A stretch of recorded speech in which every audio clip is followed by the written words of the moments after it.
हे जंगल बघून मला पण आधी लय भीती वाटली होती. मग काय तर नमस्कार मित्रांनो, मी तुमचा सर्वांचा लाडका तात्या. आपला सगळा ब्लॉग तर बघा. नेमका झालं काय, मी चाललो होतो मोटर चालू करायला आणि मोटर चालू करायला गेलो. इथं बघा आपले मोटरीचं खोक आहे.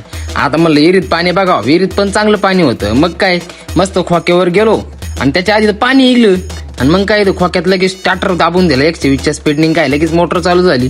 आणि मित्रांनो इकडे पक्षी बघा, हे पक्षी ना लय आगाव पक्षी. हे माझ्या गावठी तात्या गाडी येऊन बसते उड्या मारायचे नुसते. त्यांना फक्त माझी गाडी दिसली ना लगेच माझ्याजवळ येणार आपुलकी हो. आणि असं काम करायला मसल नाही, डेअरिंग पाहिजे, डेअरिंग. आणि ती डेअरिंग शेतकऱ्याच्या पोरात. माझ्या पायातली चप्पल लागत असेल तर मला मेसेज करा. आणि या चावीच्या किचनवर कोण आहे एकदा मला कमेंट मध्ये सांगा. तर मग मी मोटर चालू करून मस्त निघलो. हे फ्लावर बघा कशी एक नंबर आहे. आणि मग आपल्या गावठी तात्या गाडी जवळ आलो. काय गाडी तिकून एका जण आणून लावली. मस्त गावठी तात्या नाही बघा गाडीवर. मस्त स्विच फिरवलं काय 120च्या स्पीडनी. गाडी डायरेक्ट रिव्हर्स गिअर मध्ये घेतली ना 120च्या स्पीडनी डायरेक्ट नाथ खोळा ब्रँड.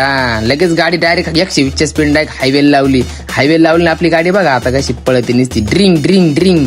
गाडीचा नाद नाही करायचा. अरे गाडी कोणती गावठी ताते. जसं काय मी मस्त वजनात निघलो का 120च्या स्पीड. एक जण म्हणला चला, म्हणलो चला काय अडचण नाही चला. मित्रांनो असे ब्लॉग पाहिजे असेल तर आपल्याला फॉलो करून जा. उद्याच्या ब्लॉगला हजर राहा. धन्यवाद तुमचा लाडका तात्या.